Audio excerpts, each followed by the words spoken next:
Kaut man agrāk būtu pieejami šādi resursi metāla pulēšanā, kad es tikko sāku nodarboties ar metāla pulēšanu.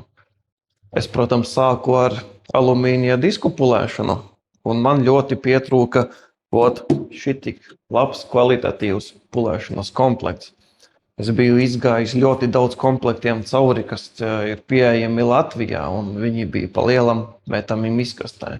Ja man būtu šāds setups jau uzreiz, es uzreiz varētu jau kvalitatīvāk pulēt. Līdz ar to, ja ņem šādu komplektu, tu nevari nošaut greizi, un tev uzreiz būs jau tā kvalitāte, kas ir pa lielam mana. Un, protams, kā bez visa šitā, bez šķidrajām metāla pulēšanas pastām. Ja tas viss man būtu bijis, es virzītos ātrāk.